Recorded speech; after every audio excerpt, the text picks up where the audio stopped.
Imagine you are a warrior living 5,000 years ago. In your hand is the sharpest weapon your family has ever owned. A beautifully crafted stone blade. It took days to shape, weeks to master, generations to perfect. You believe nothing could possibly be better. Then someone steps onto the battlefield carrying something you've never seen before. It glitters under the sun. It is longer than your blade, thinner, stronger. When the two weapons collide, yours shatters. His doesn't. At that moment, the age of stone ends. Not because stone suddenly became dull, but because humanity had discovered something far more powerful than a sharper edge. We had learned how to control metal. The invention of the sword was never just the story of a weapon. It was the story of chemistry, mining, trade, engineering, and one of the greatest technological revolutions our species has ever experienced. To understand why the sword changed history, we first have to understand why stone, despite serving humanity for millions of years, had finally reached its limit.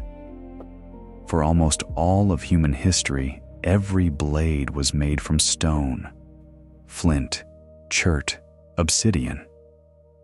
These materials were astonishingly effective.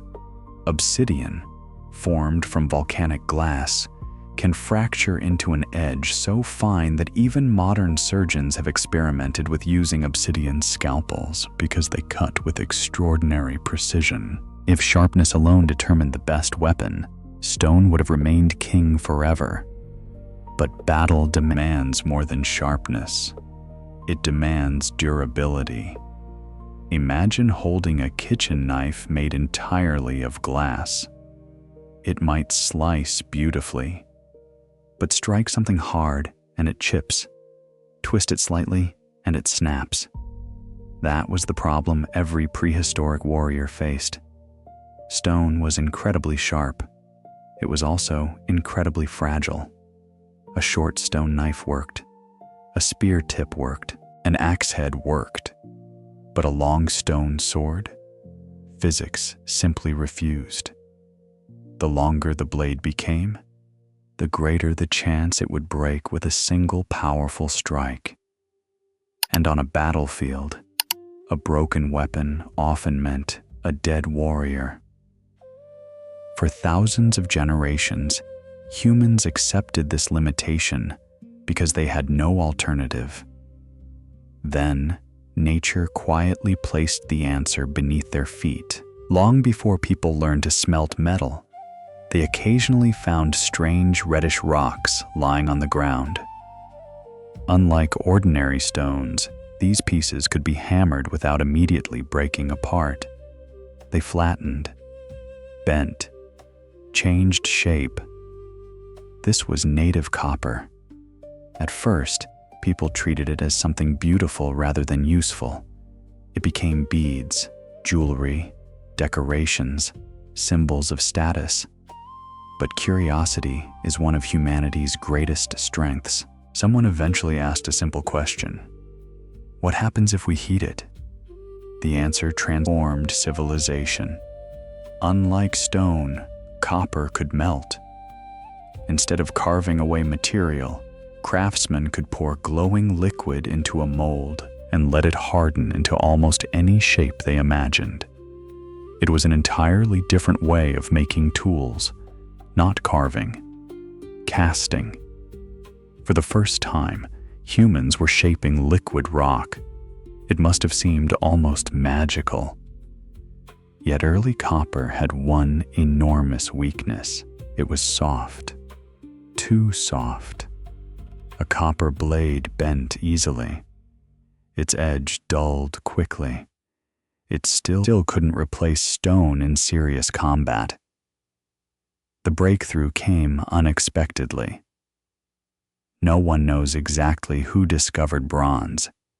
There is no recorded name, No monument, no forgotten king to thank. It may even have been an accident. A batch of copper ore containing another metal, a hotter furnace, a lucky mistake. Whatever happened, the result changed history. When small amounts of tin mixed with copper, everything changed. The new metal was harder, stronger, more durable. It stayed sharp longer. Most importantly, it could survive impacts that would destroy stone or bend pure copper. Bronze solved the problem humans had struggled with for millions of years. Now it became possible to create long blades that were both sharp and reliable. For the first time, the sword became practical, not ceremonial, not experimental, a true battlefield weapon. One of the earliest known examples appeared in what is now eastern Turkey. Archaeologists excavating an ancient palace uncovered several metal blades unlike anything previously discovered. They already possessed many features we still recognize today: a blade, a grip, a guard, a carefully balanced design. These weren't rough prototypes. They were expertly crafted weapons made for people with power. The discovery forced historians to rethink the timeline of military technology. The sword had arrived much earlier than anyone expected.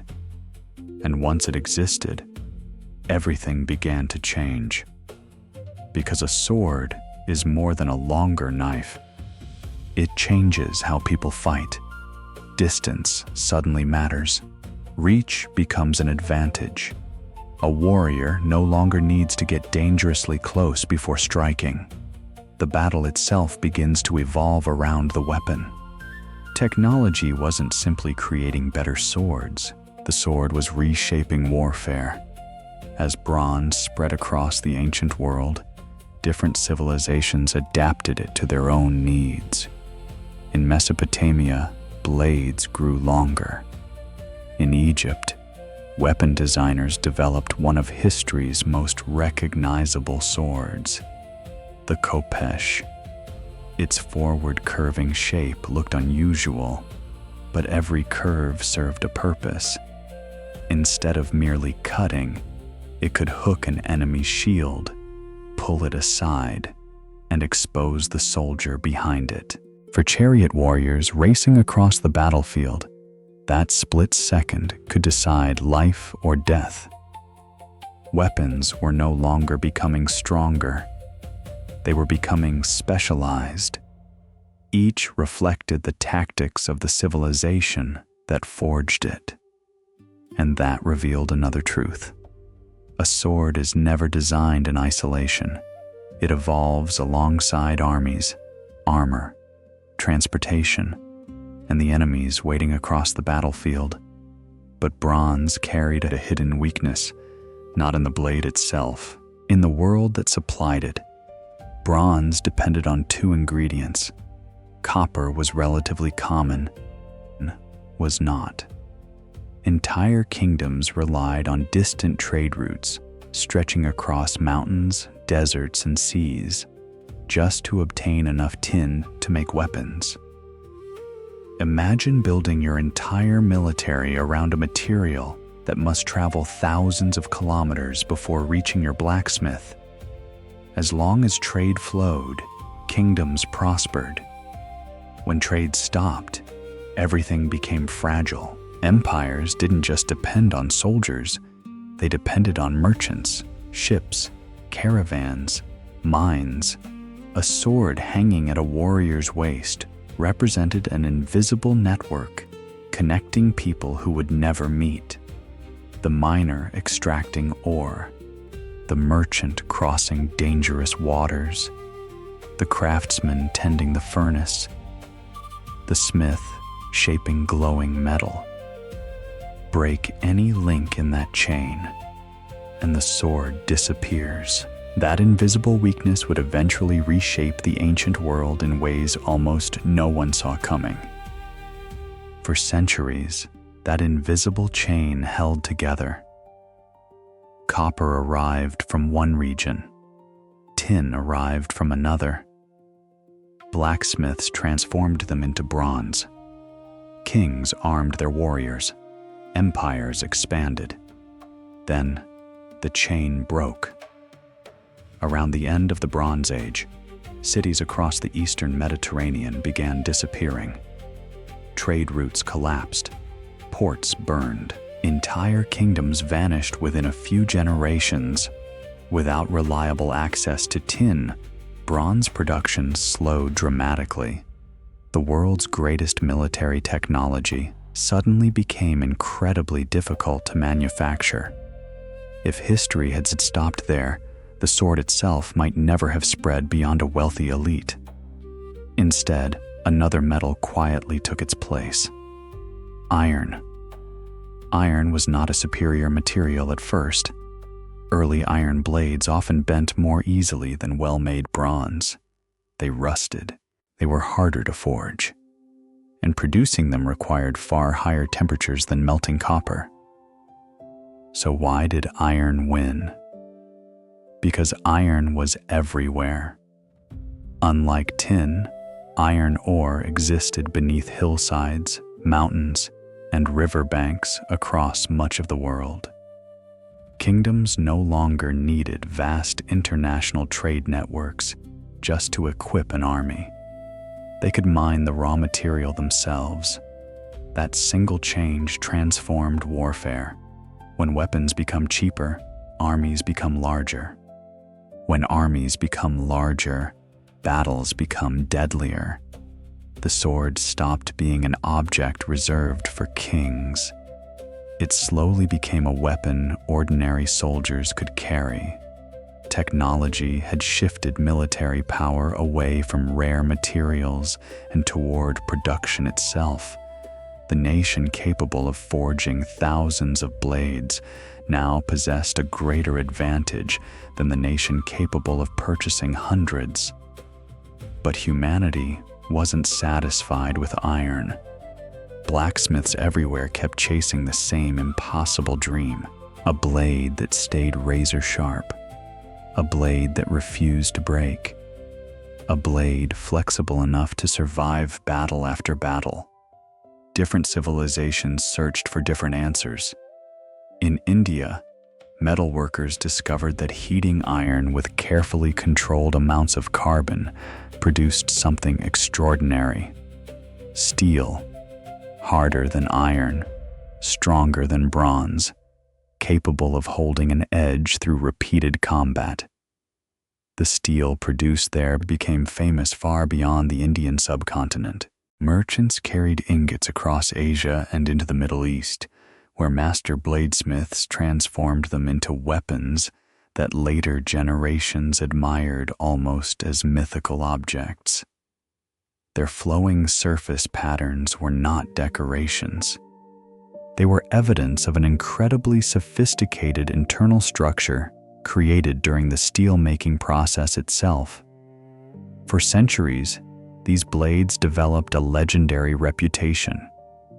Whether every legend surrounding them was true mattered less than one undeniable fact.